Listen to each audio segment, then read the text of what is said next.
परम प्रेममय भगवान श्री सत्य साई के चरण कमलों में कोटि कोटि प्रणाम। उपस्थित सभी को हृदय से साई राम। भगवान का आशीर्वाद से आज हम लोग राज्य स्तरीय श्री सत्य साई सेवा संगठन बिहार द्वारा आयोजित बाल विकास गुरु प्रशिक्षण कार्यक्रम का तीसरा दिन में है और आज का ये कार्यक्रम को आगे संपादन करने के लिए सर्वप्रथम हम बुलाएंगे हमारे बिहार सत्य साई संगठन के संयुक्त समन्वयक श्रीमती इंदु ठाकुर जी को, जो अपना सेशन और आगे का कार्यक्रम संपादन करें। साई राम। ओम श्री साई राम। भगवान बाबा के चरण कमलों में कोटि कोटि प्रणाम। उपस्थित सभी गुरुओं के रूप में बच्चे, बच्चों के रूप में गुरु और हमारे जितने पदाधिकारी हैं, भाई बहन संगठन के जितने जुड़े हुए हैं, सबों को मेरा हृदय से साई राम। तो इसलिए प्रतिदिन ये 5 दिन में प्रतिदिन जो पहला दिन हम बताए उसको जानने के लिए कि कितने फॉलो करना है मेरे बच्चे, ये गुरुओं को, माता पिता को करना है और उसका अभ्यास हम कर रहे हैं। तो ब्रह्म मुहूर्त में उठना है। सबसे पहले क्या है, बाल विकास के लिए जरूरी ब्रह्म मुहूर्त में उठना है। तो कौन सब उठे ब्रह्म मुहूर्त में? सभी उठे क्या? उठे तो बहुत अच्छी बात है। तो कितने लोग सुबह उठे ब्रह्म मुहूर्त में? पहला। दूसरा, उठकर कराग्रे बसते लक्ष्मी किए। कराग्रे बसते लक्ष्मी इसलिए करना है, ये पूरा एक्सप्लेन हम नहीं कर रहे हैं अभी, क्योंकि हम लोग अभी परिवार में जुड़कर शुरुआत कर रहे हैं। इसमें बहुत खामी हम लोगों के बीच में होगी, क्योंकि परिवार में जब हम कोई काम शुरू करते हैं ना, तो एक पहले उसका डोमो देखते हैं हम लोग। ये सोचिए कि हम शुरू जो किए हैं इसमें बहुत चीज है, पूरा संस्कार भरना है बच्चों में। अपने अंदर पहले संस्कार भरेंगे, फिर बच्चों में भरेंगे। तो वो उसमें आईटी की गड़बड़ी आएगी, कैमरा की गड़बड़ी आएगी, साउंड की गड़बड़ी आएगी, कुछ लोग नहीं जुड़ पाएंगे, खोल नहीं पाएंगे, बहुत सारी चीज है। लेकिन घबराना नहीं है, क्योंकि ये अपने परिवार में हम लोग शुरू कर रहे हैं। और मेरे जो दिशा निर्देशन करने वाले हैं, मुझे जो हम लोग सबों को जो गाइड करने वाले हैं भगवान, वो हमारे साथ हैं, वो कर रहे हैं, वो देख रहे हैं कि हम कितना इसमें अपना योगदान दे रहे हैं। ठीक है। तो कराग्रे बसते इसलिए करते हैं कि हम परमात्मा के पुत्र हैं, आत्मा के रूप में भगवान हमारे अंदर है। इसको महसूस करना है, बच्चों में ये कॉन्फिडेंस देना है कि मेरे हाथ के अगले भाग में लक्ष्मी जी वास करती हैं, और ये प्रूफ करना है कि कैसे कैसे लक्ष्मी जी हैं। हाथ के मध्य में सरस्वती जी हैं, विद्या की देवी, और मूल में, जड़ में भगवान शिव कहिए, कृष्ण कहिए, वासुदेव कहिए, भगवान हाथ के जड़ में हैं, हथेली की करमूले गोविंद। तो इसलिए इसको हम सुबह सुबह उठ के इसको याद करने, अपने में ये महसूस करेंगे कि भगवान मेरे साथ हैं, इसलिए हम सब काम कर सकते हैं। ये बच्चों में कॉन्फिडेंस लाने के लिए, और हमें भी, हम जब ये सोच लेते हैं भगवान मेरे साथ हैं, तो डर किस बात का? डरना नहीं है, और हमारे अंदर कॉन्फिडेंस आएगा। तो कराग्रे बसते पहले करना है। कौन कौन किए? सभी लोग किए होंगे, सभी बच्चे, सभी गुरु किए होंगे। तीसरा, समुद्र बसने देवी प्रार्थना करते हुए पृथ्वी माँ को प्रणाम करना है, सभी किए होंगे जरूर। चौथा, अपने माता पिता को प्रणाम करना है, बड़ों को प्रणाम करना है। ये भी माता पिता जरूर अपने बच्चों से अभ्यास कराए होंगे। गुरु जो अभी ट्रेनिंग ले रहे हैं और बच्चे के रूप में हैं, इसलिए हम उनसे सवाल कर रहे हैं कि आपने माता पिता को प्रणाम किया? यदि नहीं है साथ में माता पिता तो फोटो है, उनको प्रणाम करना है। 5वां, फिर जब हम तैयार होने जाते हैं, अपना रूटीन शुरू करते हैं और नहाने जाते हैं तो गायत्री मंत्र का जप करना है। गायत्री मंत्र में कल सुने थे, सारी शक्ति वो मंत्र में सबसे प्रधान है। वो गायत्री मंत्र बहुत ही शक्तिदायी है। भगवान अपने से इसको बोल के समझाए हैं और बताए हैं पढ़ने के लिए। गायत्री मंत्र को कैसे पढ़ना है उसको भगवान अपने से करके बताए हैं, जो हम लोग कैसेट में प्रतिदिन सोमवार को प्रार्थना में सुनते हैं। 5वां, छठा है कि हम खाने के समय भगवान को अर्पण करें। भगवान को अर्पण जब करते हैं तो वो प्रसाद बन जाता है, क्योंकि उसमें खाने की कौन खरीद के लाए, कौन बनाए, किस मन से बनाए, बहुत सारी चीज है, कितनी पवित्रता है। इसलिए भगवान को जब हम समर्पित करते हैं वो प्रसाद बन जाता है। इसके लिए भी कहानी के तौर पर बताते हैं, मीरा कैसे जहर का प्याला पी गई थी, भगवान को अर्पण करके वो अमृत हो गया था। तो ये आदत डालना है। प्रशांति में भी देखते हैं, कोई भी चीज बनता है तो भगवान को पहले अर्पण ब्रह्मार्पणम होता है, तो हम खाने के पहले भगवान को अर्पित करेंगे।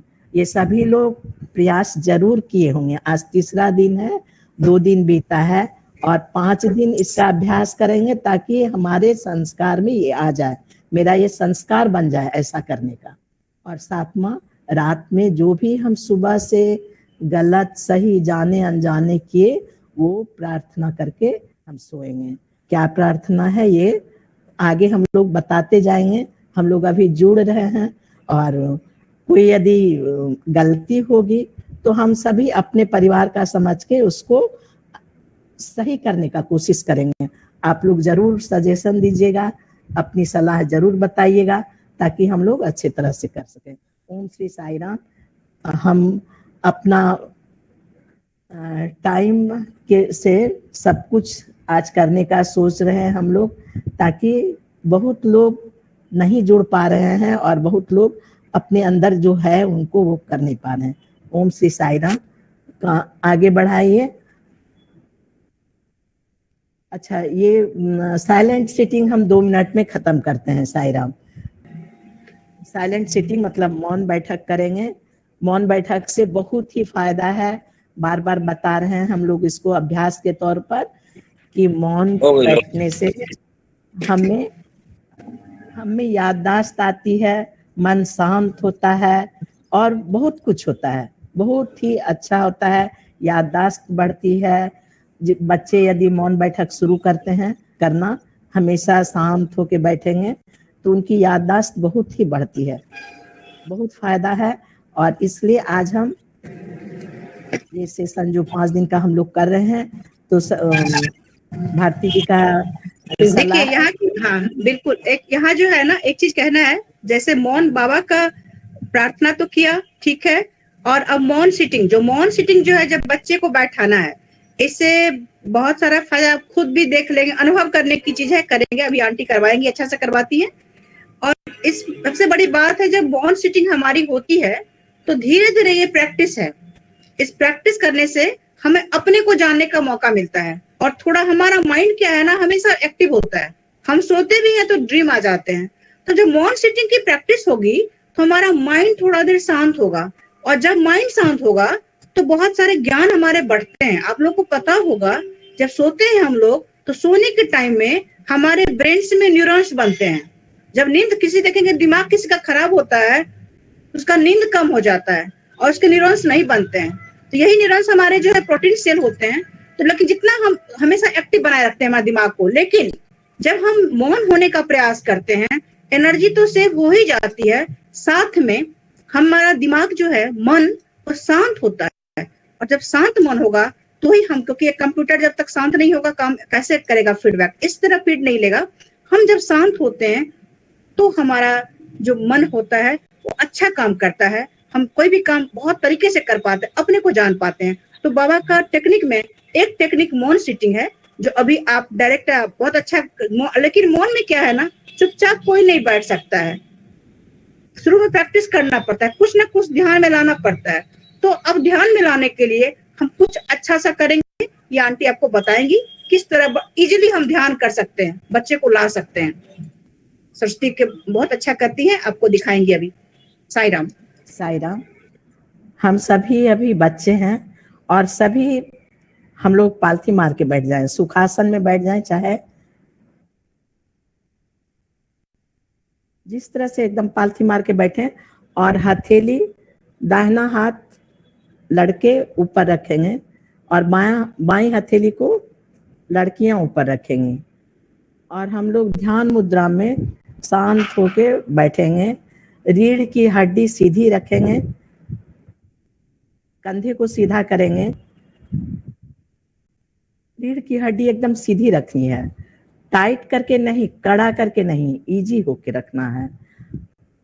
सभी पालथी लगा के ऐसे पालथी मार के बैठे और हथेली को गोद में रखते हुए ध्यान ऐसे आंख बंद करके, आंख बंद करें, सारा ध्यान दोनों भौं के बीच में लाइए। कुछ भी जितनी सोच है आपके मन में, जितनी बात चल रही है, सब कुछ आप दोनों भौं के मध्य में रखिए और आंख बंद कर लीजिए। मेरी आवाज पर ध्यान दीजिए, हम जो बोलेंगे उस पर ध्यान दीजिएगा। आंख बंद कीजिए। सभी बच्चों से मेरा आग्रह है, सभी आंख बंद करके बैठ जाएं, मेरी आवाज पर ध्यान दें। ओम श्री साई राम। अब हम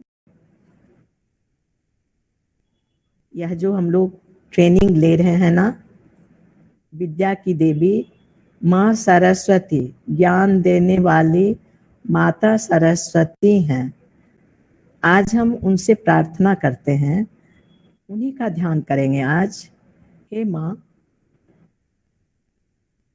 हम बच्चों को जो सिखाएंगे, हम ट्रेनिंग ले रहे हैं, बच्चों को जो सिखाएंगे, माँ मुझे सारा ज्ञान भर देना, वो सारा कुछ भर देना माँ। ये सोचते हुए सामने में आंख बंद कीजिए। सामने माँ सरस्वती विराजमान है, हंस उनकी सवारी है। वो अभय मुद्रा में एक हाथ उनका उठा हुआ है, आशीर्वाद देने की मुद्रा में, हाथ में वीणा है।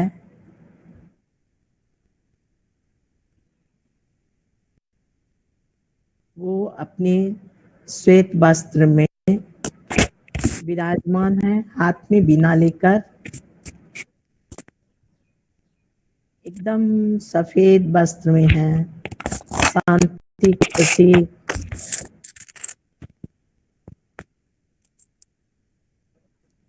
माँ सरस्वती बैठी हुई हैं अपने आसन पर। हम सभी बच्चे उनसे प्रार्थना करें, हे माँ, हे विद्यादायिनी माता सरस्वती, हे ज्ञान की देवी माता, मुझे अपने शरण में लो। अपने शरण में लेकर माँ मेरा मार्गदर्शन करो। मेरे जीवन में उजाला भरो माँ, ज्ञान का उजाला।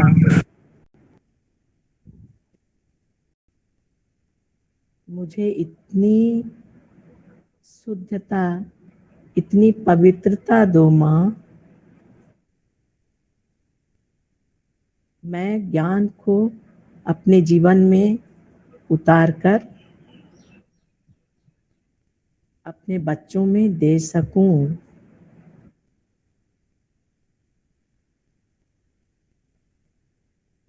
माँ मुझे सत्य, धर्म, शांति, प्रेम से भटकने मत देना। माँ मुझे अहिंसा पर सदा रखना।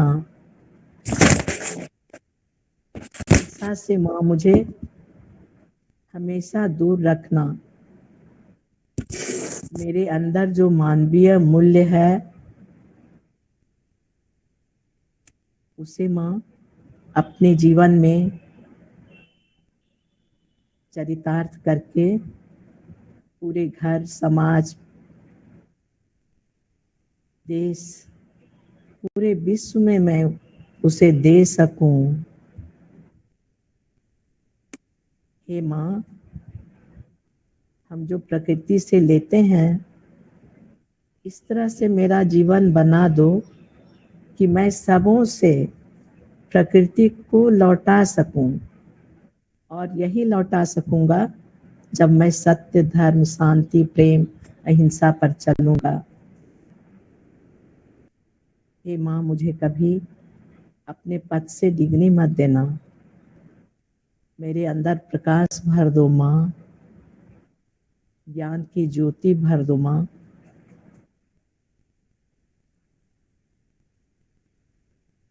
जब तक मैं जीवित रहूं मुझे कभी अपने से दूर नहीं करना माँ। हे विद्यादायिनी माता, हे ज्ञानेश्वरी माँ, मुझे हर क्षण अपने शरण में रखना। हाथ जोड़कर अब आंख बंद करके सर झुका के माँ सरस्वती को प्रणाम कीजिए। उन्हें अपने अंदर महसूस कीजिए। अब धीरे धीरे दोनों हथेली को आपस में रगड़िए और धीरे से आंख पर रखिए। धीरे धीरे आंख खोलिए। जय साई राम।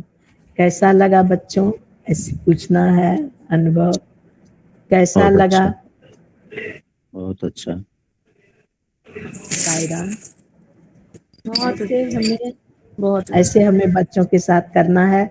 हमें भी हमेशा करना है। ध्यान में 5 मिनट भी बैठे हम भगवान का ध्यान करते हैं, फिर धीरे धीरे बढ़ेंगे तो ज्योति ध्यान तक जाएंगे। बहुत इसका बृहत है। भगवान ने बहुत बहुत कुछ दिया है हम लोग को ध्यान में। तो अब हम यहाँ विराम करते हैं। विकास गुरु हैं हमारे सुनीता जी। अब उन्हीं से सीखेंगे, कहानी कथन का प्रशिक्षण लेंगे। उपस्थित सभी सभी भाई बहनों को मेरा प्रेम साई राम।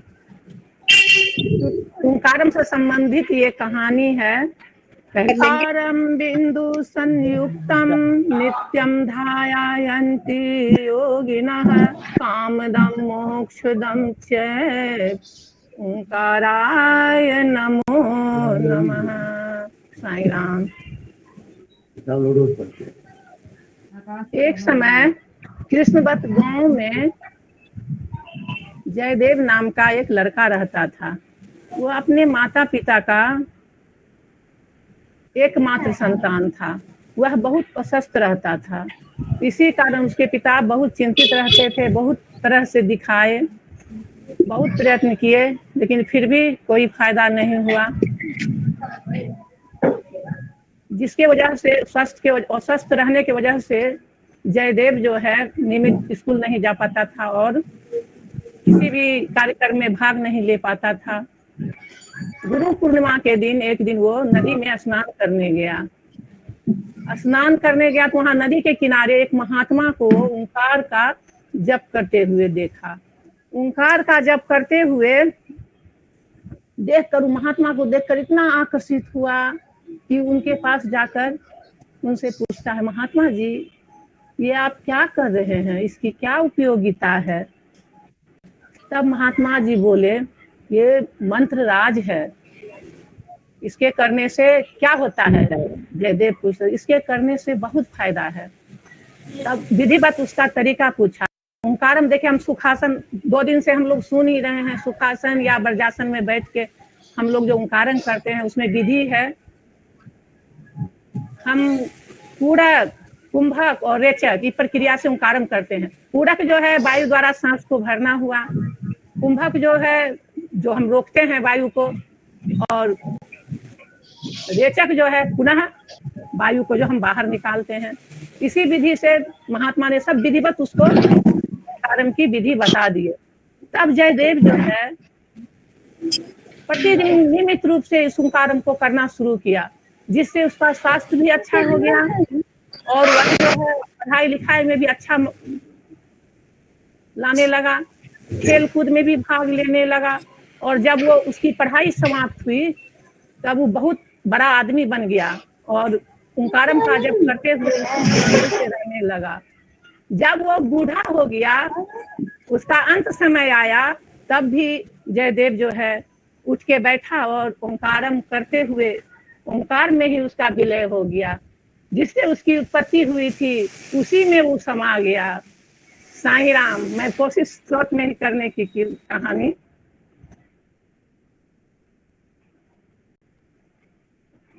और कुछ आंटी, इसका प्रश्न भी समझ निकाल सकते हैं हम लोग कि जयदेव क्या देखा गया तो। हाँ, कैसे बच्चों से फिर प्रश्न कीजिएगा, बताइए।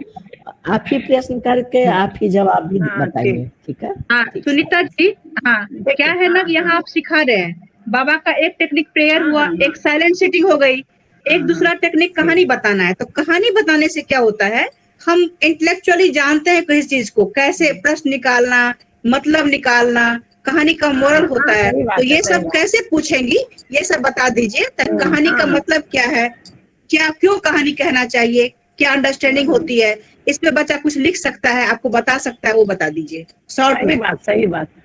हाँ। जी जी। जयदेव ने क्या देखा, स्नान करने गया तो सभी लोग सुन रहे हैं, तो वो क्या देखा, उसने एक महात्मा को देखा जो कि बहुत जोरों से ओंकारम का पाठ कर रहे थे। जिससे प्रभावित होकर उसने महात्मा से पूछा, तो महात्मा ने उसको यथावत बताया ओंकारम की विधि, जिससे जयदेव लाभान्वित हुआ। और इससे उसको क्या फायदे हुए, प्रश्न है कि इससे क्या क्या फायदे हुए। इससे उसको बहुत फायदा हुआ, वो अस्वस्थ रहता था, वह स्वस्थ हो गया और पढ़ाई लिखाई में भी अच्छा मार्क्स लाने लगा, खेल में भी वो भाग लेने लगा जो कि पहले भाग नहीं लेता था। उसके बाद जो है जब उसका अंत समय आया तो क्या किया, ये भी प्रश्न है। तब उसका अंत समय आया तो वो बैठ करके वही ओंकार करते हुए ओंकार में ही उसका विलय हो गया। साईं राम। इसमें भी अगर और अच्छा से कहा जाए तो समय लगेगा, लेकिन समय के हिसाब से हम थोड़ा कम समय में ही। नहीं, बहुत अच्छा कहा वास्तव में। एक ओंकार का इतना फायदा है कि शरीर स्वस्थ हुआ, मन स्वस्थ हुआ, जीवन और जीवन के साथ ही मौत तो सच्चाई है ना, उसमें भी आनंद आ गया। तो एक संतुष्ट व्यक्ति का जीवन जिया। हाँ प्रज्ञा जी, बहुत अच्छा कहा। प्रज्ञा जी आगे कार्यक्रम बढ़ाइए जी। एक प्रश्न है, एक प्रश्न है आपसे, जो है ना कहानी जो कह रहे हैं आप, पहले जो आप तो गुरु का ट्रेनिंग दे रहे हैं, अभी आपका इंटरेक्शन गुरु से हो रहा है, बच्चे से नहीं हो रही है।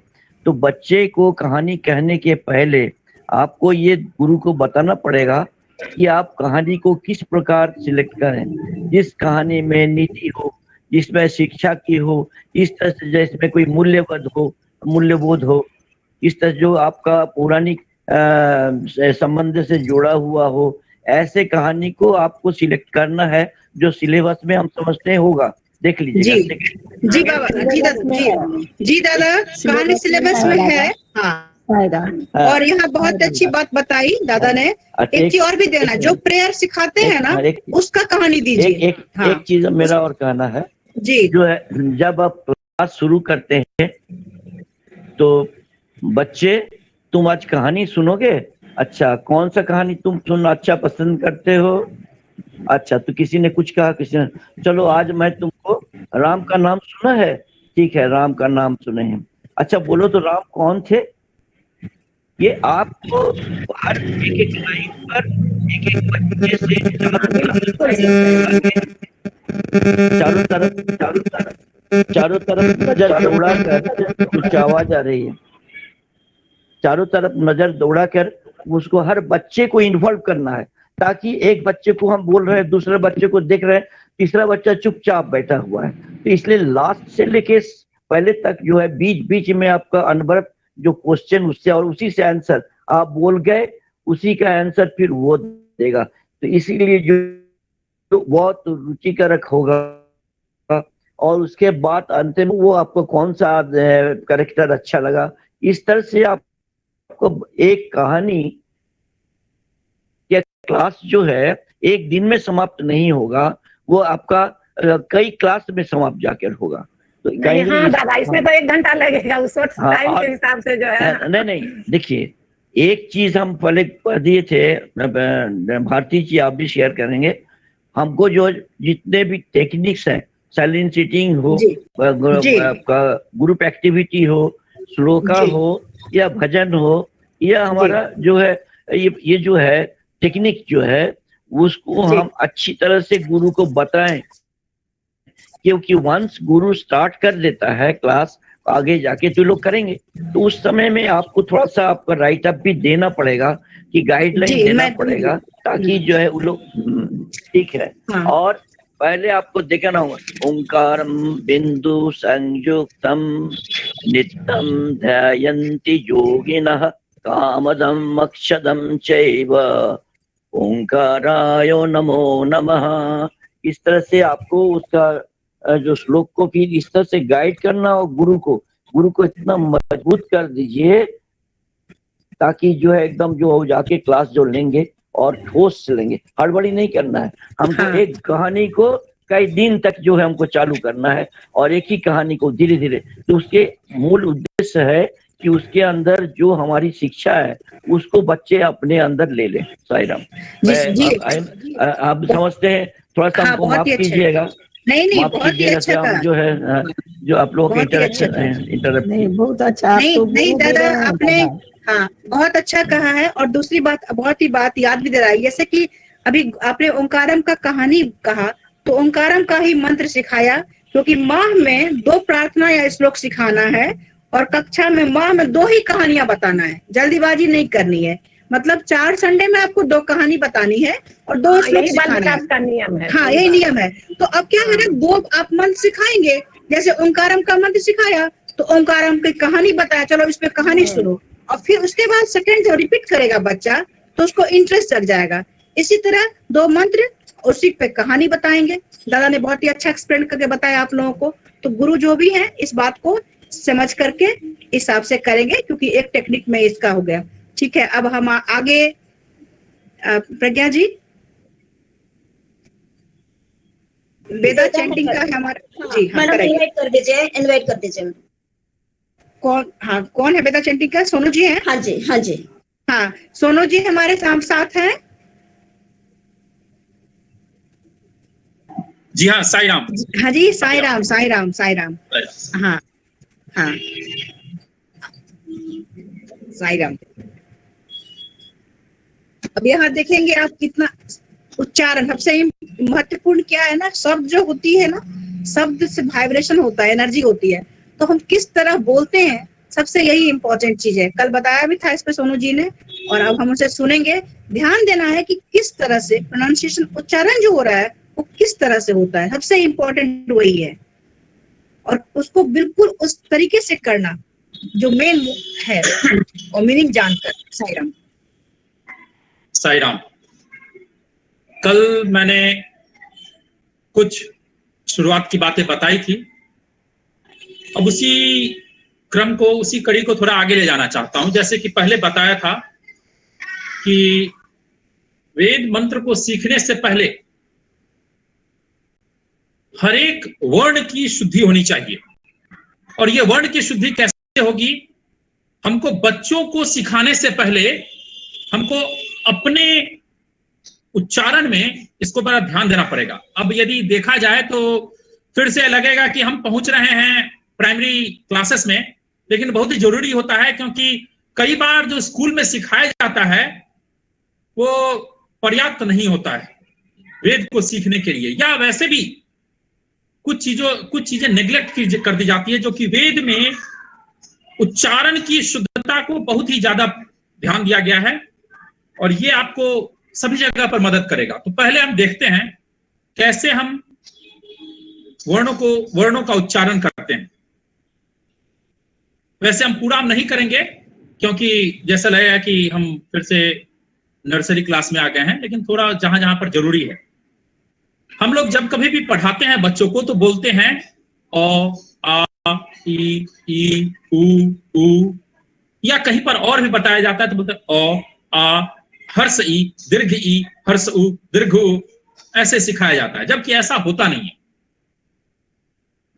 ओ एक ह्रस्व वर्ण है। ह्रस्व का स्वर के दो भाग होते हैं, ह्रस्व और दीर्घ। ह्रस्व वर्ण कौन कौन से हैं? अ, ई, उ, ऋ। तो पहले मैं ओ और आ के बीच का अंतर देखूंगा, तो फिर उसके बाद पता चलने लगेगा। ओ, आ, हम लोग आ बोलते समय में हमें 2 गुना समय लगाना है। ओ, आ, ओ नहीं, ओ आ नहीं होता है। अब ये कितना लंबा होगा, ये कौन डिसाइड करेगा कितना लंबा होगा? ये डिसाइड करेगा हम किस क्रम से बोल, कितनी तेजी से बोल रहे हैं। ओ में यदि हम 1 सेकंड लगाते हैं तो आ में 1 सेकंड से ज्यादा, 2 सेकंड या 2 सेकंड से थोड़ा सा कम भी लगता है, लेकिन वो एक प्रैक्टिस बन जानी चाहिए। जैसे कि यदि मैं बहुत लंबा में भी खींचूं, जैसे बोल तो आ चला जाएगा इसका ठीक दुगुना। लेकिन यदि हम बहुत ही तेजी से बोलते हैं आ ई उ, तो देखे हैं कि मैं बस ओ के मुकाबले में आ में दुगुना समय लगाता हूं। ठीक है, इसके बाद बोला जाता है ह्रस्व ई दीर्घ ई। दरअसल ये ह्रस्व ई दीर्घ ई कोई चीज होता नहीं है। ह्रस्व और दीर्घ, जैसे कि अ, हम कभी हम ह्रस्व अ और दीर्घ आ बोलते हैं? नहीं बोलते हैं, क्योंकि अ और आ के बीच में हम बहुत ही ये जो भेद है बहुत ही क्लियर हमको समझ में आता है। लेकिन हम लोग को सिखाया नहीं जाता है कि ह्रस्व ई और दीर्घ ई में अंतर क्या है। इसका एक कारण हमारा असर होता है, हम किस भाषा में पहले सीखते हैं। हम लोग अधिकतर जैसे कि मैथिली, अंगिका, वच्चिका वगैरह हम लोग सीखते हैं, तो उसमें हम लोग को जब बताना रहता है तो बच्चों को ये सिखाते हैं। बच्चों को सिखाने जब जाते हैं कि सीता में दीर्घ ई है, नहीं, इस तरह से सीता को नहीं सिखाया जाता है। सीता में दीर्घ ई इसलिए है क्योंकि हम उसको बोलते हैं सीता। यदि वो ह्रस्वी होता तो हम कैसे बोलते? सीता। तो ये अंतर हमको बोलने में आनी चाहिए कि ह्रस्व ई कैसा होता है, दीर्घ ई कैसा होता है। ह्रस्व ई को बोलते समय में हम ई और दीर्घ ई को बोलते समय में ई, बिल्कुल वो अंतर होना चाहिए। जैसे सीपी,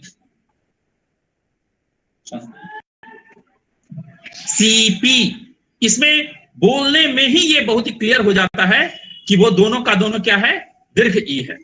उसी प्रकार से उकार में हमें ह्रस्व उ या दीर्घ उ बोल करके नहीं करना है कि ये ह्रस्व उ है, ये दीर्घ उ है।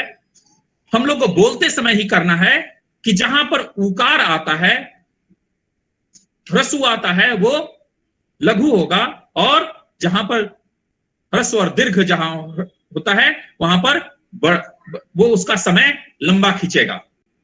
गुरु, गुरु नहीं बोलते हैं ना। तो ये बच्चे पहले तो हमको अभी हमारे लिए जो भी बाल विकास के गुरु हैं, इन सब चीजों को खुद ही बहुत ही क्लियर करें अपने आप में। हम गुरु बोलते हैं, गुरु नहीं बोलते हैं। गुरु बोलते तो दीर्घ उ हो जाता और ह्रस्व और रू में ह्रस्व उ हो जाता। इस प्रकार से बोल बोल करके हम अब से जहां कहीं भी पढ़ें, हम यदि अखबार को भी पढ़ें, हम यदि किताब को भी पढ़ें, तो इन सब चीजों को ध्यान देते रहें। वेद को सीखने की पहली कड़ी यही है कि हम वर्णों को शुद्ध रूप से उच्चारण करें। इसके बाद होता, ऊ के बाद होता है रू, री। अब ये री और रू बड़ा अजीब सा है। हम बोलते हैं कृष्ण। जब हम बच्चों को बताते हैं कृष्ण, तो जानते हैं कैसे उसको लिखा जा सकता है? क र संयुक्त हर्षिकार भी लिखा जा सकता है। ऐसे कृष्ण, जबकि हम जानते हैं क में रिकार लगता है।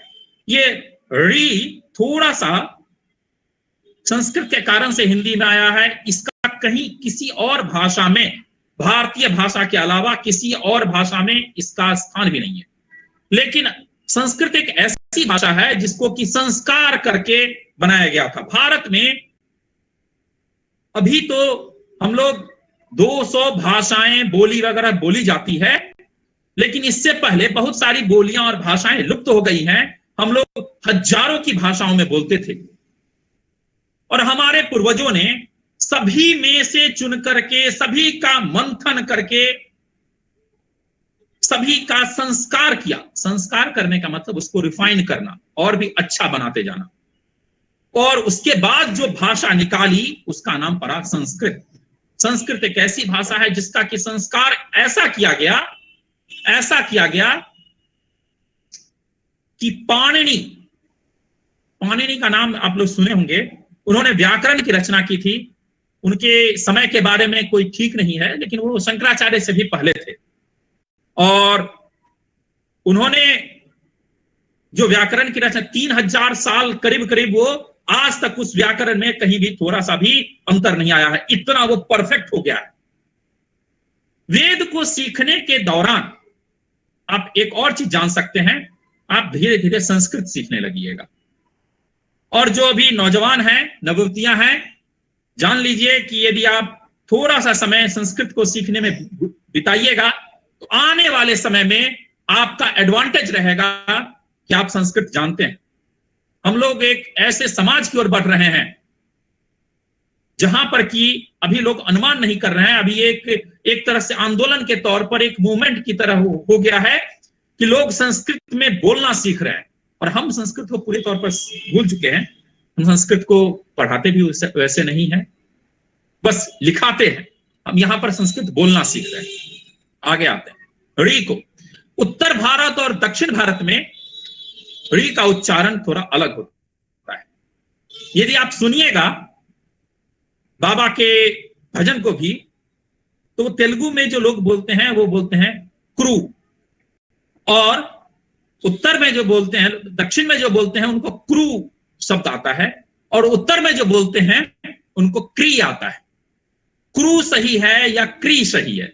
कृष्ण कृष्ण गोविंद कृष्ण गोपाल बाल, सुनिएगा तो कई बार ये आता है, लेकिन न क्रू सही है न क्री सही है। दोनों के बीच का एक है, हमको जरूर जानना पड़ेगा। हमारे मुंह में जो भाग होते हैं, कौन कौन से भाग होते हैं? सबसे पहला होता है ओठ, दूसरा होता है उसके अंदर जाते हैं तो दांत होता है, उसके अंदर जो जाते हैं ऊपरी भाग जो होता है, जीभ तो नीचे में होता ही है, ऊपर जो जाते हैं तब होता है तालु, और उससे ऊपर भी जो सबसे ऊंचा भाग जो होता है उसको बोलते हैं मूर्धा। और ये री बोलते समय में हमको जीभ को मूर्धा के पास ले जाना है। मैं कैसे ले जाना, मैं मुंह खोल करके अपना चीर करके दिखा नहीं सकता हूं, लेकिन बता सकता हूं ये कैसे होता है। री री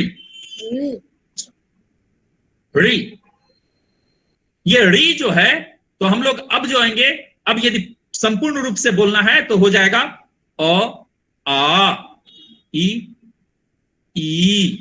उ री। री करके नहीं बोलना है। री बोलते समय में र हर्षिकार या र दीर्घिकार भी आप बोल दीजिएगा तो ऐसा ही लगता है, लेकिन उसको कैसे बोलना है? री। अभी तो समय नहीं है कि मैं आपके उच्चारण को सुन पाऊंगा, लेकिन कभी ये सब अवसर मिला तो मैं हर एक को, मेरे बोल देने से कभी नहीं होता है। री और री में यदि आपको अंतर नहीं समझ में आ रहा है तो बार बार उच्चारण करे, उच्चारण करके करके करके इसको ठीक करना है फिर। और ये पढ़ के कभी नहीं होगा, किसी गुरु के द्वारा ही होगा। अभी तत्काल में जैसे कि मैं बताया कि मैं अवेलेबल हूं, थोड़ा सा शुरुआत होगी इसमें, और यदि कुछ ऑर्गेनाइज किया गया 1-2 मिनट और लूंगा। ए आई ओ औ अंग अह, इसमें बहुत ज्यादा अंतर नहीं आता है, सब क्लियर होते हैं। लेकिन ये सभी ये दीर्घ वर्ण है, क्योंकि ये अ और ई से मिलकर बना हुआ, और इसी प्रकार से सभी जो हैं अंग अह दीर्घ वर्ण नहीं है, ये अनुनासिक के तौर पर और उस तौर पर आते हैं, तो स्वर में औ तक आते हैं। फिर आते हैं थोड़ा सा व्यंजन की तरफ। व्यंजन में बहुत ही वैज्ञानिक पद्धति से बनाया गया संस्कृत का पूरा संस्कृत की संरचना है। उसमें क वर्ग जो है वो हमारे कंठ से निकलता है, इसलिए पूरे के पूरे को बोलते हैं कंठ्य। तो अभी जैसे कि आप लोग सुने होंगे बोलते हैं क ख ग घ अंग, ये अंग नहीं होता है। अंग जैसे कैसे आप अंग कैसे लिख सकते हैं, अंग और ग करके भी लिख सकते हैं, लेकिन अंग नहीं होता है। ये क ख ग का पूरा वर्ग जो है वो कैसे बोला जाएगा, क ख ग घ ङ। जहां से आप क बोल रहे हैं वहीं से एक अनुनासिक शब्द, अनुनासिक का जो अंतिम वर्ण है वो नाक से थोड़ा सा आता है, और वो उसके लिए क्या करना होता है, नाक का भी उच्चारण करना पड़ता है, नाक का भी उच्चारण करना पड़ता है, और नाक से भी उच्चारण करना पड़ता है, और हो जाता है क ख ग घ ङ। जीभ को उसी स्थिति में रखिए, ये आपके प्रैक्टिस से होगा, और जब आप प्रैक्टिस करके बताइएगा तो मैं उसमें बताऊंगा कहां पर गई। फिर उसके बाद च छ ज झ, ये जो च जो होता है ये तालु से देखिएगा, च बोलने में सभी कोई जानते हैं, च बोलते समय हम कहां छूते हैं उसी जगह को बोलते हैं तालु, और वहां से जो वर्ण बोले जाते हैं उनको बोलते हैं तालव्य। तो उनको कैसे बोला जाएगा, च छ ज झ और न। वहीं पर से जहां पर से च बोल रहे हैं वहीं पर आपको न भी बोलना है। तो ये च छ ज झ उ नहीं, च छ ज झ अना नहीं, च छ ज झ न होता है। ठीक उसी प्रकार से ट ठ ड ढ, ट बोलते समय में हम जीभ को मोड़ करके मूर्धा को छूने की कोशिश करते, जहां पर वो ट बोलते हैं आप, चूंकि आपका माइक ऑफ है, ऑफ ही रख करके, ऑफ रखते हुए भी आप इसको उच्चारण करके प्रैक्टिस कर सकते हैं। ठीक है, ट ठ ड, देखिएगा ट ठ ड ढ, ये चारों बोलते समय में एक ही जगह पर वो जीभ छू रहा है।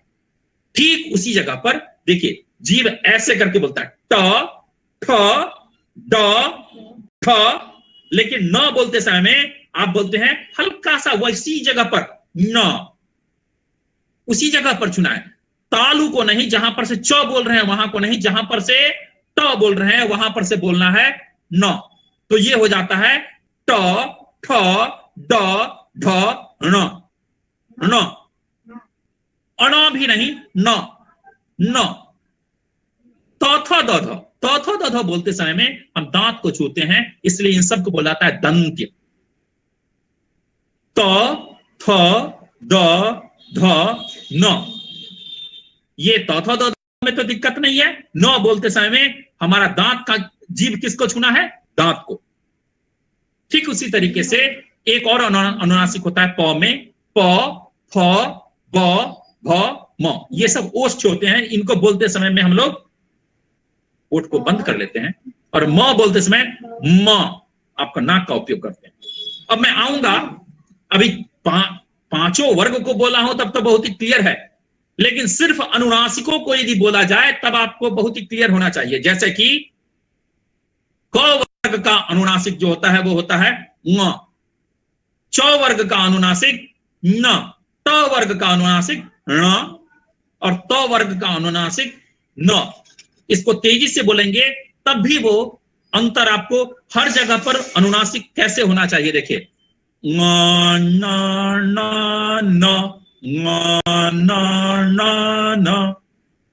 ये चारों अनुनासिक जो है बिल्कुल ही अलग अलग, स्पष्ट रूप से अलग अलग उच्चारण होने चाहिए। अगला जब आते हैं, आज मैं वर्ण के पर ही बोल के थोड़ा सा रुक जाऊंगा क्योंकि बहुत ज्यादा समय नहीं लेना चाहता हूं। य र ल व, इसमें दिक्कत नहीं है। बच्चों को थोड़ा सा यदि बच्चे तुतलाते हैं तो कोशिश कीजिए, संस्कृत बोलने वालों की तुतलाहट खत्म हो जाती है। जो संस्कृत में बोलना शुरू करेंगे उनकी तुतलाहट खत्म हो जाएगी, मुंह के विकार खत्म हो जाएंगे।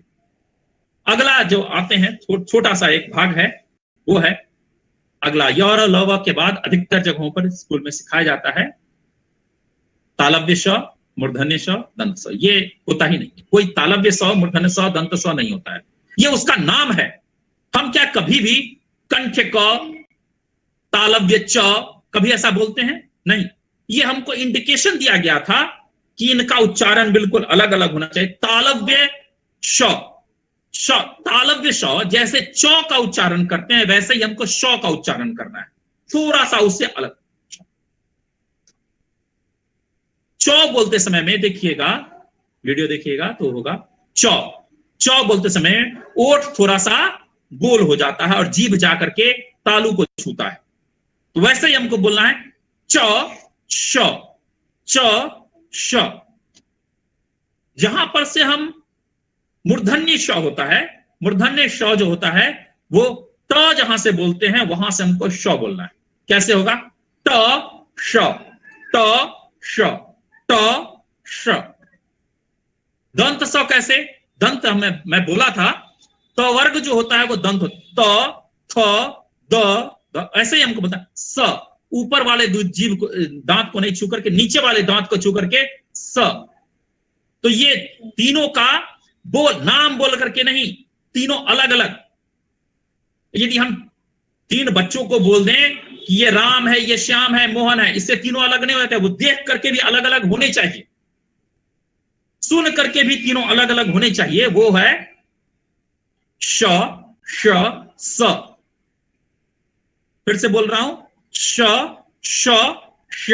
स, तीनों बिल्कुल स्पष्ट उच्चारण। ये आप प्रैक्टिस कीजिएगा और बिल्कुल अलग अलग होने चाहिए, लेकिन शुद्ध कर रहे हैं कि नहीं कर रहे हैं ये कोई जानने वाला ही आपको बताएगा।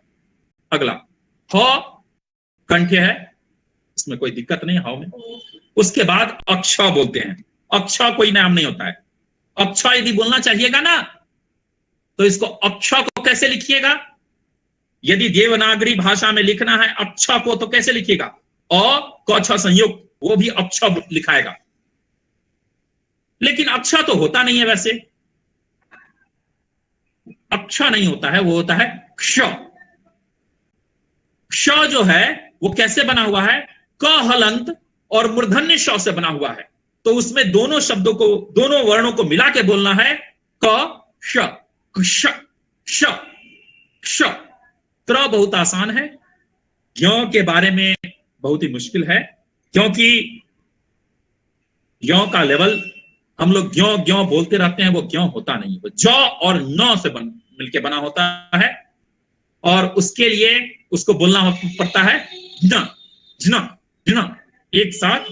तो वो ज्ञानी हम लोग बोलते हैं, लेकिन इसमें थोड़ा सा रिलैक्स होना पड़ेगा, बच्चे तुरंत नहीं बोल सकते। अब 1 मिनट और लूंगा। ये तो वर्णों के बारे में बताया बहुत शॉर्ट में, लेकिन जब कभी भी आइएगा तो पूरे ये इतना शॉर्ट होगा नहीं। सिर्फ ये इसको सिखाने में, अ ई को सिखाने में करीब करीब 6 महीने लग जाते हैं, बच्चों को लग जाते हैं।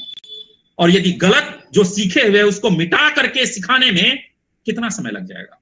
थोड़ा ज्यादा समय लगता है। इसलिए शुरू कीजिए कि बच्चे शुरुआत से ही, जो कोई भी स्कूल में टीचर हैं और भारती मैडम वगैरह से निवेदन है कि इस तरह के उच्चारण पद्धति से जी संस्कृत और भारतीय भाषाएं उच्चारण पद्धति से सीखी जाती है, लिखित पद्धति से नहीं। बिल्कुल बिल्कुल, बहुत सही। हम प्राइमरी स्कूल के टीचर को बहुत ही छोटा समझते हैं, लेकिन हमारा बेस जब फाउंडेशन गड़बड़ होता है ना, मैं यूनिवर्सिटी में जाकर के देखता हूँ सही बात है। दिक्कतें इसलिए आती है क्योंकि प्राइमरी स्कूल में उनकी बिल्कुल। यदि प्राइमरी लेवल में बच्चों को पढ़ाना ठीक हो जाए, प्राइमरी लेवल में यदि बच्चों को पढ़ाना ठीक हो जाए तो यूनिवर्सिटी में बच्चों को जरा सा पढ़ाना ज्यादा नहीं पता है। फाउंडेशन तो प्राइमरी ही बनता है। हाँ, हम ग्रेजुएशन के लेवल में पढ़ाना शुरू कर देते हैं तो बड़ा बच्चे। सोनू जी, एक चीज मैं और आपसे आग्रह करूंगी, क्योंकि ट्रेनिंग भी हो रहा है, आपने तो बहुत अच्छी जानकारी दिया, बेसिक बता दिया। एक बार अपने ढंग से आप गणपति प्रार्थना यदि कर दे तो 100 उदाहरण व्याख्या भी हो जाएगा। प्रथम समूह का प्रार्थना है गणपति प्रार्थना, वेद पाठ। हाँ जी, उसी पर आ रहा।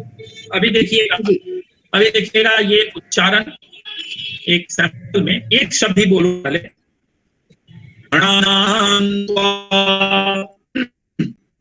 ये यहां पर दो तरह के नासिकाएं हैं, गणानान्त्वा। पहला जो है वो मूर्धन्य न है और दूसरा दंत न है, तो इसको ध्यान से सुनिएगा। गणानान्त्वा ऐसे सुन करके वेद को श्रुति बोला जाता है, सुन करके उसको सीखना है, कभी भी लिखा हुआ पढ़ना नहीं है। और इसके लिए अभी मैं, जैसा मैडम बोली हैं, मैं आपको गणपति प्रार्थना बहुत ही धीमे रफ्तार में एक बार सुनाता हूं। ओ गणानान्त्वा गणपतिगुं हवामहे कविं कवीनामुपमश्रवस्तमम् ज्येष्ठराजं ब्रह्मणां ब्रह्मणस्पत आनः शृण्वन्नोतिभिः सेदसादनम् प्रणो देवी सरस्वती वाजेभिर्वाजिनीवती धीनामभित्रयवतु गणेशाय नमः सरस्वत्यै नमः श्रीगुरुभ्यो नमः हरिः ओम।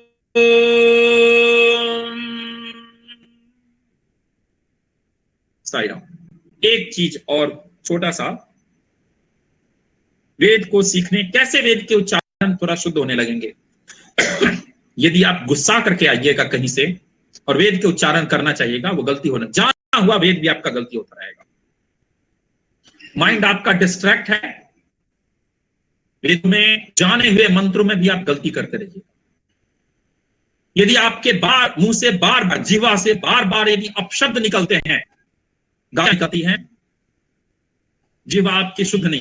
पहले ये सब नियम होते थे, वेद सभी को सिखाया इसलिए नहीं जाता था क्योंकि लोग इतना नियम कानून में पार ही नहीं पाते। हम लोग जब सुन रहे हैं, क्या हम इन सब छोटे छोटे नियमों को पालन कर सकते हैं क्या? तो मन को हम कभी कोशिश करें, बच्चों में जब भी हो, ये वेद सीखने से पहले की ट्रेनिंग होती है, बच्चे अपशब्द कहना छोड़ दें और मधुरता से बात करें। ये सब चीजें वेद को सीखने वाले धीरे करते हुए उनकी वाणी सुसंस्कृत हो जाती है। अब देखिएगा, अभी तो मैं अगले क्रम में गया नहीं, लेकिन उसमें अभी देखे थे, जैसे मैं बोले गणानान्त्वा, तो ऐसे बोलने में हम वर्ड वो बल देते हैं, जैसे कि स्वरिता और दीर्घ। गणा गौ जो है वो नीचे, गणानान्त्वा, तो ऐसे करके कुछ ध्वनि को हम लोग ऊपर ले जाते हैं, कुछ को नीचे ले जाते हैं, कुछ को बराबर में रखते हैं, इस तरह। लेकिन ये बोलने के क्रम में ही सीख पाएंगे। और हम लोग संधियां करते हैं, ये सब नियम जैसे जैसे आप सीखते जाइएगा वैसे वैसे अधिक प्रभावशाली होते हैं। साईं राम। और सबसे बड़ी बात जो बाबा स्वामी का 9 कोड ऑफ कंडक्ट में भी है, स्पीक सॉफ्टली। तो जब सॉफ्टली बोलेंगे, गुस्सा होगा तो सॉफ्टली बोल ही नहीं पाएंगे। सॉफ्टली बोलना है तो गुस्सा नहीं करना है, और प्यार से रहना है तो उच्चारण भी सही होगा, माइंड तो सही होंगे। अब हमारे सामने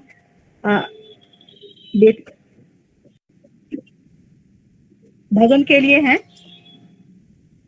ओम शुभम। आप लोग हैं क्या? ओम शुभम जुड़े हुए हैं? ठीक है, आज भजन है, भजन करेंगे बच्चे। भजन एक बाबा का 5 टेक्निक में भजन भी है, बट यहाँ मैं थोड़ा बता दूं, भजन जब करते हैं तो एक छोटा सा चीज भजन में हमेशा होना चाहिए। जब आप 3 ताल को हमेशा याद रखें। जैसे कि आप क्लैप करते हैं तो शब्द को उठाना, जैसे मान लीजिए फिंगर है, मैं थोड़ा यहाँ वीडियो ऑन करके बता रही हूँ, ये इस टेक्निक से भजन थोड़ा इजी हो जाता है। जैसे फिंगर लेते हैं आप, तो 1 2 3 4 5 6 7 8। कोई भजन जब गाते हैं तो आपका शब्द का उच्चारण जो है ना, इस 8 16 इस मात्रा में होगा, तो भजन अपने आप आपका रिदम पकड़ लेगा और आपके साथ दूसरे जो गा रहे हैं उनको भी दिक्कत नहीं आएगी। इसके लिए इजी है कि आप अपने ही कोई सा भजन सिंगर जो सभी गा सकते हैं, बट ताल के साथ अपने साथ ही इस क्लैप के साथ यूज कीजिए और क्लैप को 8 और 16 पे रखिए। ये थोड़ा इजी है, स्टार्टिंग में काउंट करके खुद देखिएगा तो भजन का राग टूटेगा नहीं। और इमोशन तो होना ही चाहिए, क्योंकि बच्चे को जब भजन सिखाते हैं तो भजन का मतलब भक्ति, उनका इमोशन भी आए, लेकिन साथ साथ यदि हमारा ताल टूटता है तो दूसरा भी डिस्टर्ब होता है। तो ताल को मेंटेन करने के लिए स्टार्टिंग में ये 8 और 16 आप लोग यूज कर सकते हैं। तो अब भजन चूंकि एक ट्रेनिंग का पार्ट भजन भी है, ग्रुप सिंगिंग जो है मतलब ग्रुप में गाना, सब मिल के गाना, समूह में गाना, क्योंकि अकेले कोई भी चीज, जब बाबा का क्या है ना 3 चीज है, देवा प्रीति, पापा भीति, संगा नीति। देवा प्रीति, प्रेम जो करना है, ultimate love to god. Actual में प्रेम गॉड से करना है, क्योंकि हर जगह आपको निराशा मिलेगी, सिर्फ गॉड ही है जो निराशा नहीं देगा। एंड पापा भीति, डरना किसी चीज से नहीं है, सिर्फ पाप से डरना है। सा विद्या याब मुक्ते, क्योंकि ज्ञान से हमें निर्भयता आती है। और तीसरा संगा नीति, नीति जब भी बनाए मतलब हमें आई टू वी की ओर जाना है, वी से आई नहीं आना है। तो भजन में ग्रुप सिंगिंग का देखते हैं प्रति में भी आप बहुत महत्वपूर्ण है। तो भजन के थ्रू ग्रुप सिंगिंग का, यहाँ तो बच्चे खुद आप लोग गाएंगे और सेकंड रिपीट भी आप ही लोग करेंगे, क्योंकि ऑनलाइन है दिक्कत हो जाएगी। और सुबह हम दोनों बार आप ही गाएंगे, दोनों रिपीटेशन, और सब सुनेंगे। और इस ध्यान देना है कि हमें रिदमिक होना चाहिए, ताल के साथ होना है, तो फिर अच्छा लगता है सुनने में। साईं राम, आप भजन गाएंगे। बोलो राम सीता राम, बोलो श्याम राधे श्याम। बोलो राम सीता राम, बोलो श्याम राधे श्याम।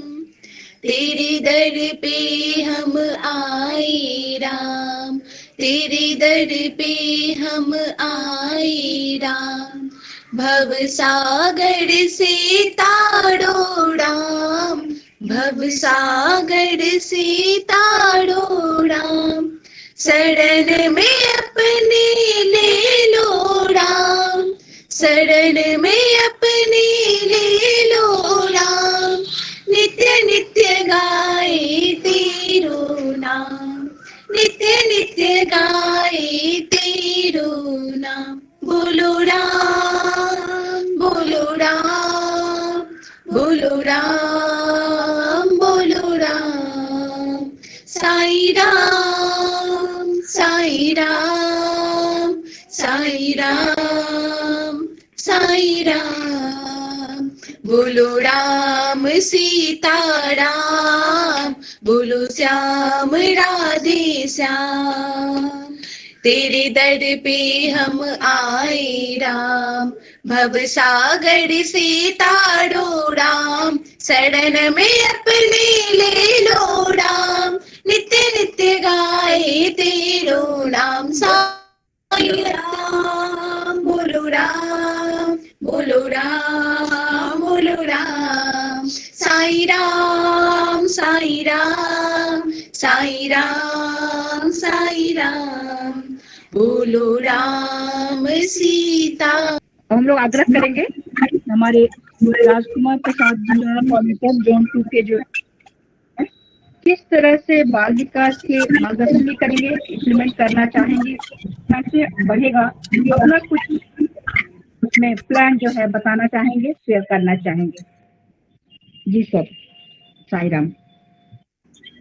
ओम श्री साईं राम। भगवान के चरणों में कोटि कोटि प्रणाम। आप सभी को साईं राम। राज्य के राज्य अध्यक्ष महोदय, बाल विकास के स्टेट कोऑर्डिनेटर और सभी अन्य पदाधिकारी, हमारे साथीगण और जो नए नए बाल विकास गुरु के रूप में ट्रेनिंग लेने आए हैं, आप सबको मेरा प्यार भरा साईं राम। आज बात ये करना है कि ये जो इतना बड़ा यज्ञ हो रहा है 5 दिन का, इस 5 दिन के यज्ञ के तीसरे दिन के लगभग आखिरी सोपान में हम लोग आ रहे हैं। तो अब ये देखना है कि हमें आगे कैसे बढ़ना है, और इसी एक्शन प्लान के लिए हमें समय दिया गया है। तो बहुत धन्यवाद आपका। और जो मेरे मन में कुछ विचार हैं मैं यहाँ प्रेजेंट करना चाह रहा हूँ, और फिर उसी के माध्यम से हम इसकी चर्चा भी करेंगे।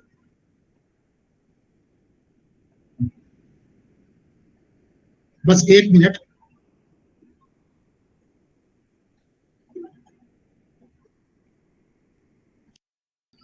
तो हम ये देखेंगे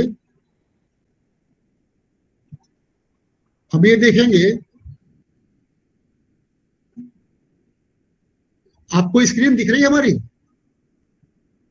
जी दिख रही है। हाँ दिख रही है। नए जगह शुरू कर सकते हैं, दिख रही है। तो हमारा ये सवाल है कि जब हम नए जगह शुरू करेंगे, क्योंकि हमें जब हमारे बाल विकास गुरु यहाँ से प्रशिक्षण लेके जा रहे हैं तो निश्चित रूप से उन्हें आगे काम शुरू करना है। तो पहला सवाल उठता यह है कि बच्चे कहाँ से आएंगे। तो इसके संबंध में ये कौतूहल आप सबके मन में होगा जो नए बाल विकास गुरु है, क्योंकि जो पुराने गुरु हैं उनको पता है ये रहस्य कहाँ से आते हैं बच्चे। तो बच्चे कहाँ से आएंगे इसका एक अनुभव मैं अपना निजी अनुभव बता रहा हूँ आपको कि एक बार की बात है जब हम लोग आरा शहर में ये शुरू करने वाले थे तो ये शुरू हो ही नहीं पा रहा था। इसी दुविधा में कि जो कहा है ना, पहले मुर्गी पहले अंडा, यानी पहले हम क्लास शुरू करें कि पहले बच्चा लाए।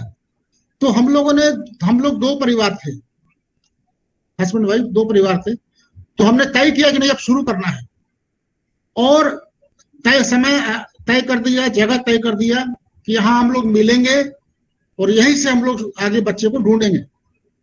और बिल्कुल एट रैंडम समय पे हम लोग आ गए। संयोग बस दूसरे परिवार के वो लोग नहीं आ पाए, तो हम हमारी वाइफ उस जगह पे पहुंचे जहां जाना था हमें, और हम लोग खड़े थे उस गली के मोड़ पे और समझ नहीं आ रही थी किधर जाएं, किसके पास जाएं।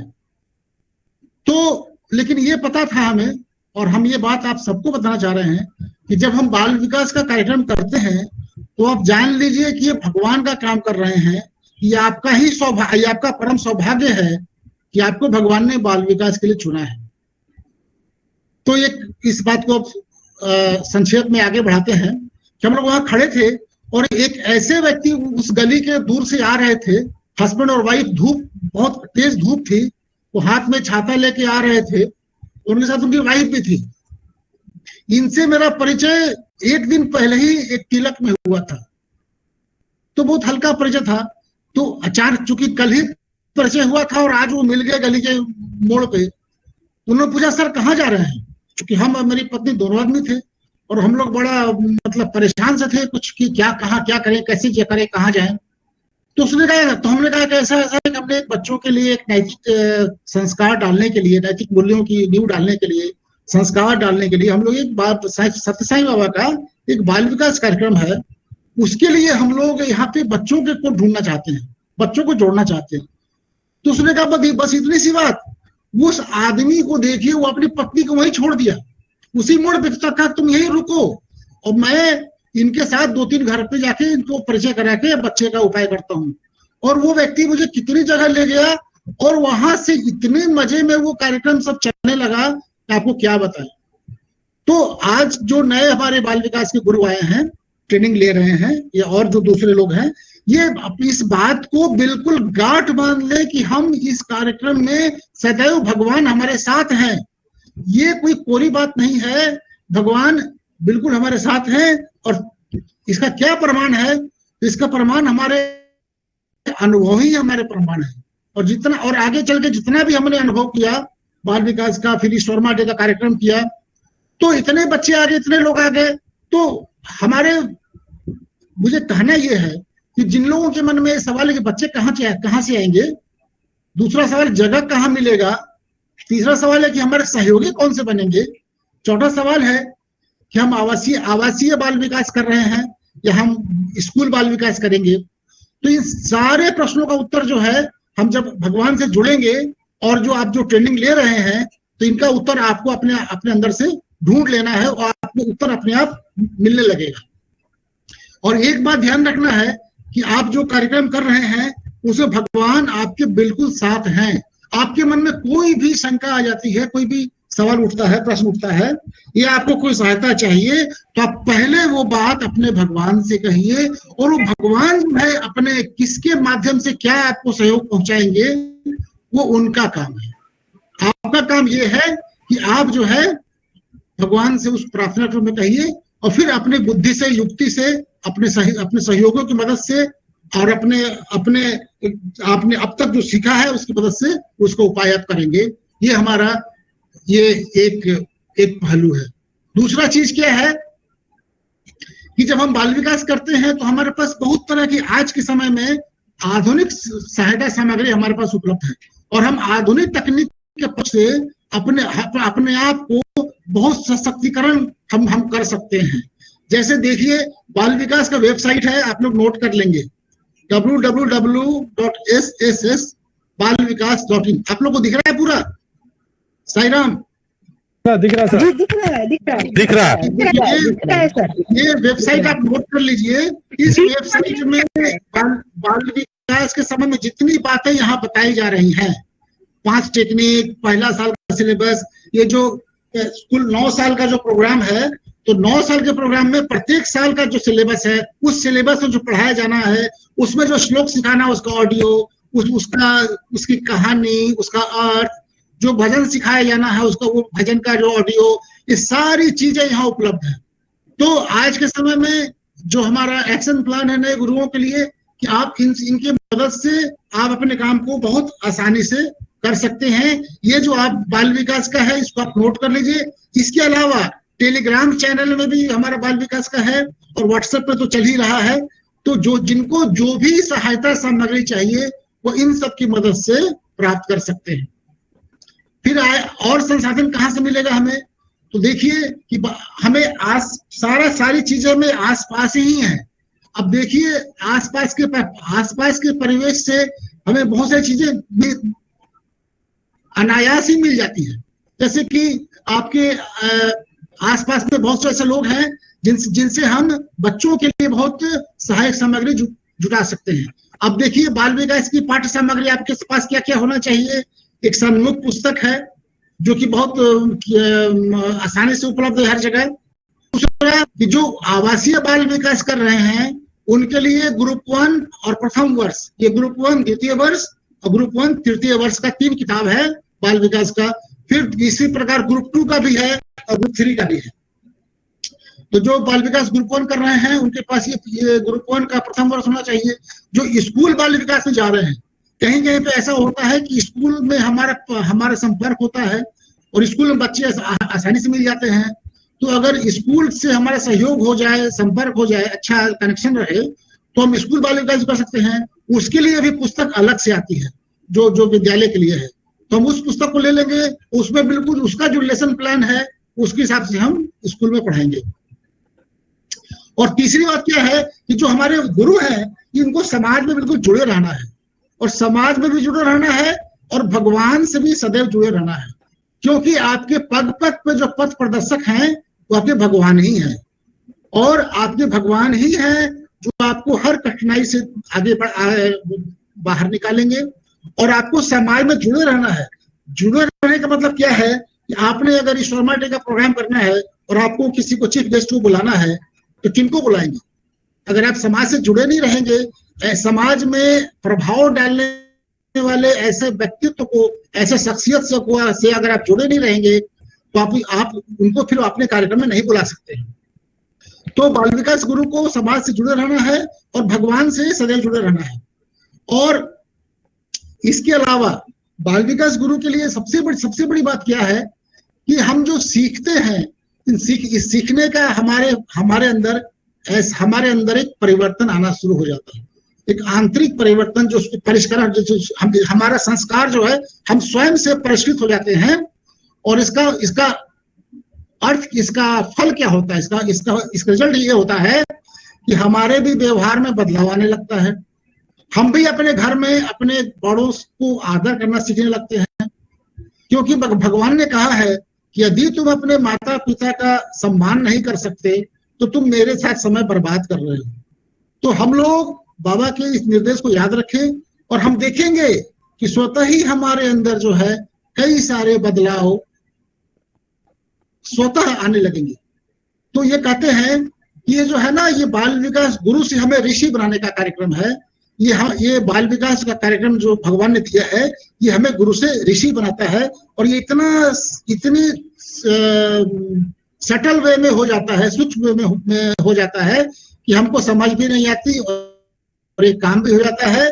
और जो हमारा लक्ष्य है कि हम इस कार्यक्रम को, बाल विकास को विस्तार करके जिला स्तर से अनुमंडल, प्रखंड और गांव और प्रत्येक परिवार तक ले जाएं, इस लक्ष्य को हम प्राप्त कर सकते हैं। इन्हीं शब्दों के साथ भगवान को नमन करते हुए, आप सबको नमन करते हुए अपनी बात को मैं विराम देता हूँ। जय साई राम।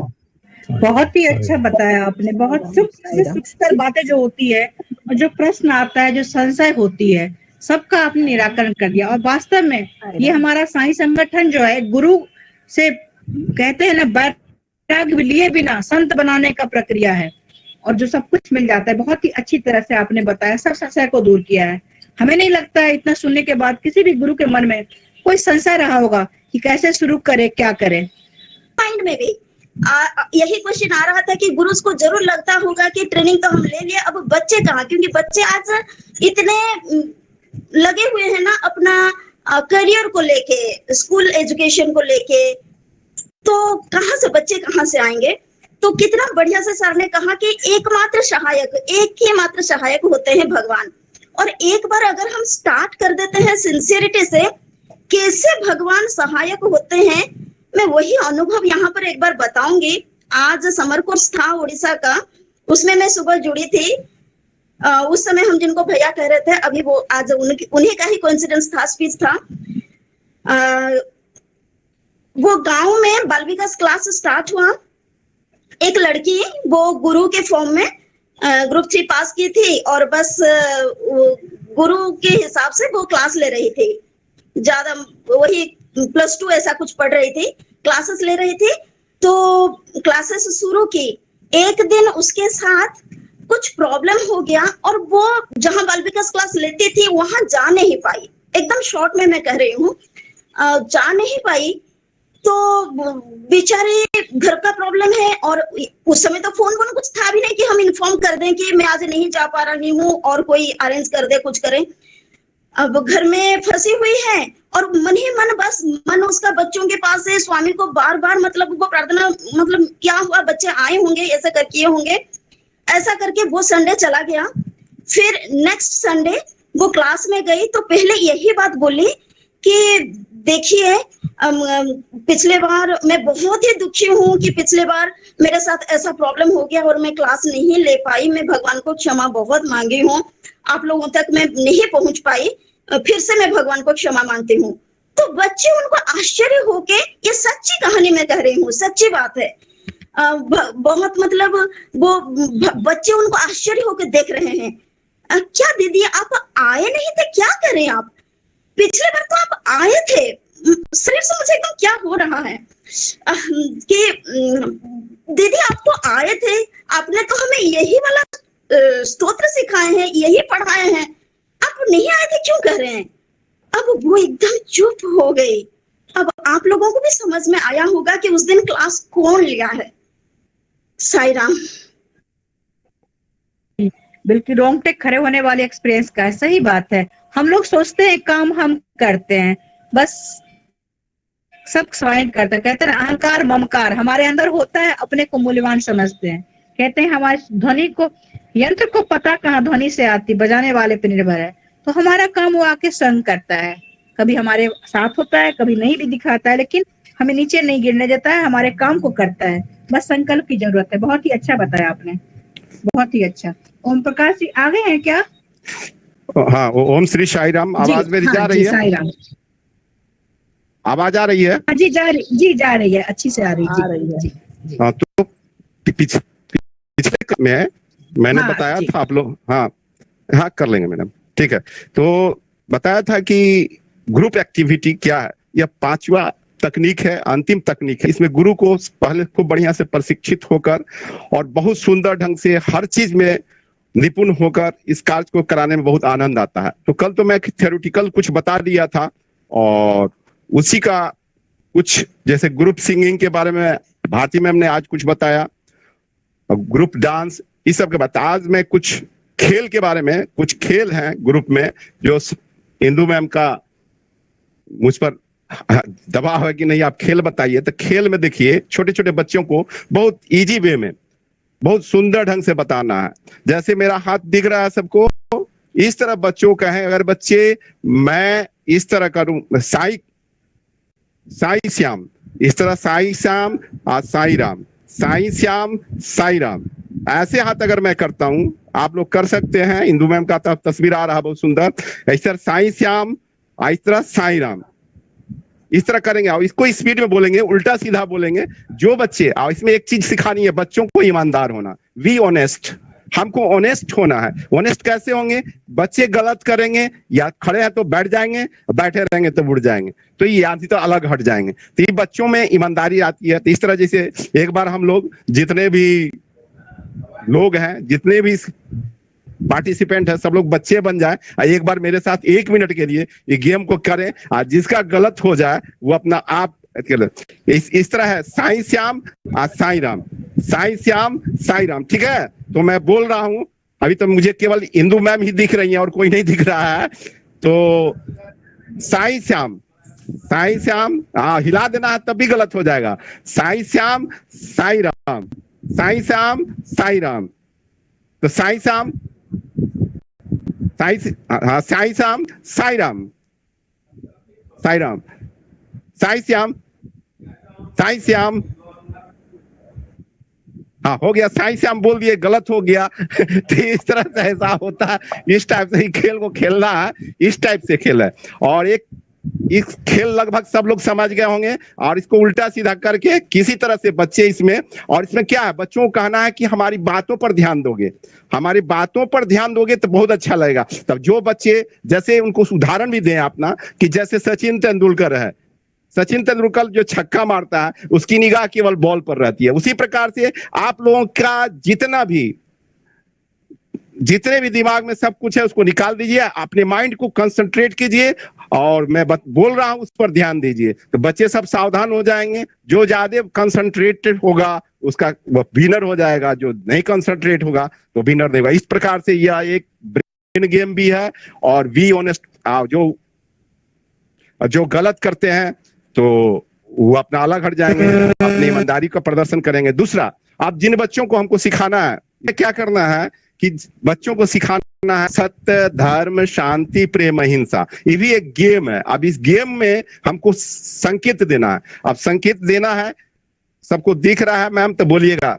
जैसे सत्य, ऐसे उंगली दिखानी है तो सत्य। मैडम दिखाई दे रही है? हाँ, सत्य। हाँ, दे रही है। हाँ, थोड़ा सत्य ऐसे दिखाना है।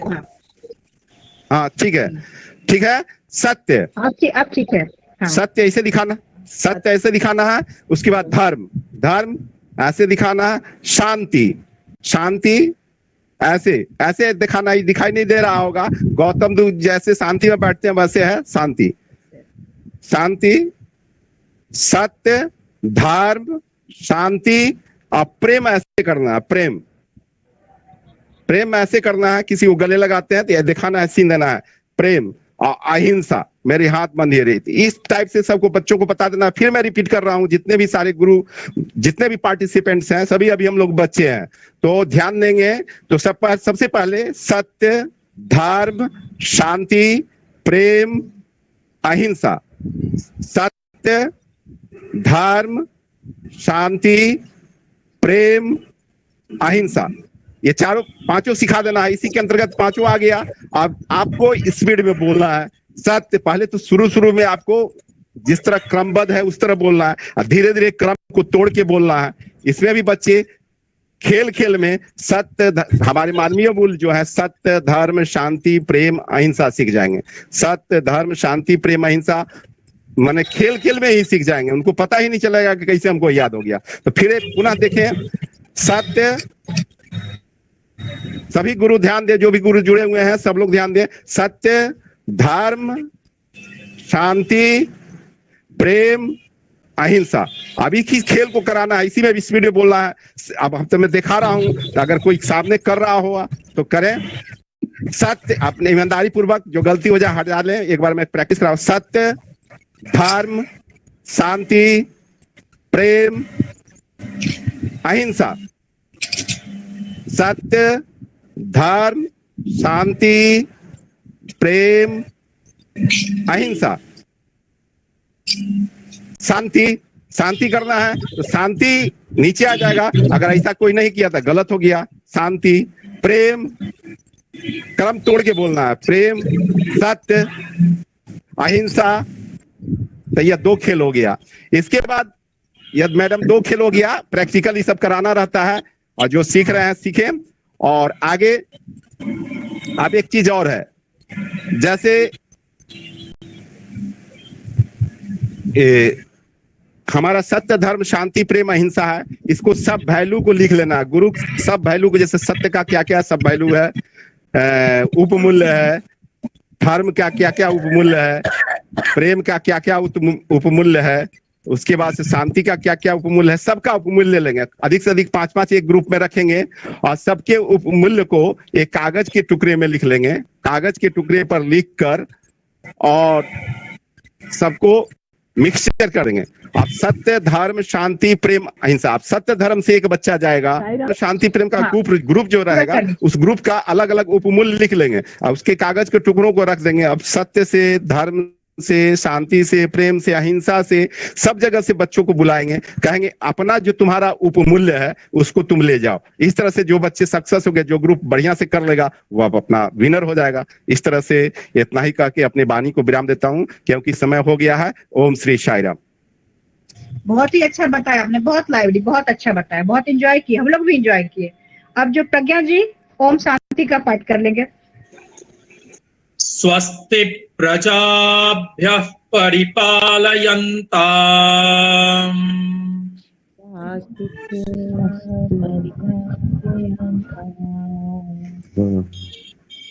न्यायेन मार्गेण महीमहीषाः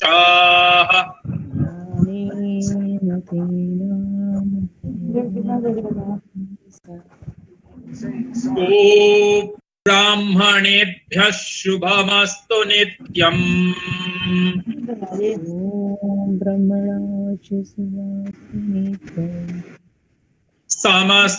समस्तलोकाः सुखिनो भवन्तु। समस्तलोकाः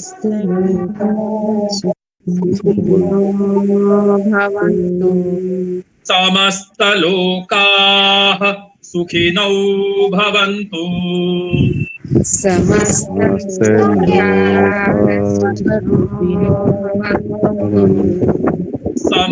समस्तलोकाः सुखिनो भवन्तु।